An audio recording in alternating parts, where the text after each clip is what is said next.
dance with your audience. Many people will think that when I say dance with your audience, they're actually thinking that you're up here moving, like we were just talking about space, moving up here, and that you're going to, no, we're not going to physically dance with our audience. But I like to use this metaphor because there is a dance of energies going on.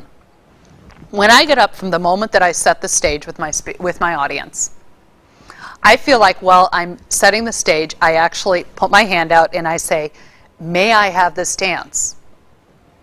There's a relationship that happens with that audience when I ask for their attention. And when they give me their attention and they lean in, they give me their undivided attention, I take that, and now it's up to me as the leader to take them and to create a rhythm and take them on that dance floor, and I must lead. Now, I don't want to step on their toes, right? That wouldn't be nice. And it's not where you're just dancing and doing the jig by yourself. It's not about you being up there. You've got to be with the audience, and the audience is your partner, and you're waiting for them, you're responding to them, and you're moving to the beat of the speech.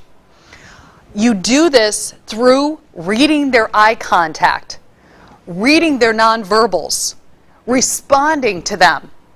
And it's a constant thing. If I look down and I read too much on my cards, and I'm not aware that this audience member just looked down, and this audience member is paying attention to something in their handbag or something, or this audience member is like dazing off, into the sky. I need to respond to those nonverbal behaviors to secure their attention, that they get the message.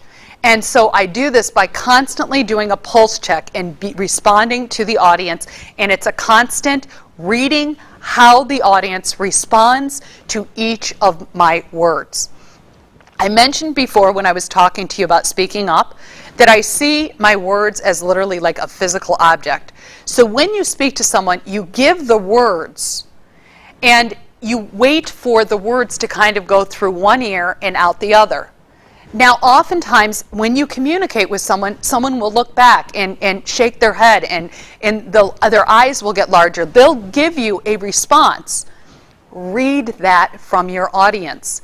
And you need to be able to respond to those nonverbal cues given to you by your audience in a way that can entice them to get more into your message and hear what it is that you have to say.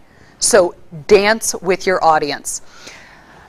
This is something that you've got to be able to control your energy in order to dance with your audience. You've got to be able to stretch it with your words and with your inflections, and you've got to be able to engage the audience. So dancing with your audience is something that it's a skill that's developed.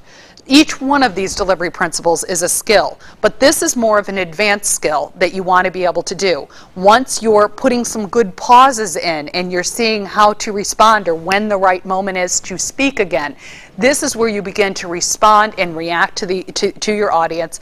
But my goodness, when you can get a beat going and you can work with your audience and feel that literally like a tune going, and you guys are moving together, it's a beautiful feeling. And I hope that you can feel that and learn how to get that for yourself and your audience.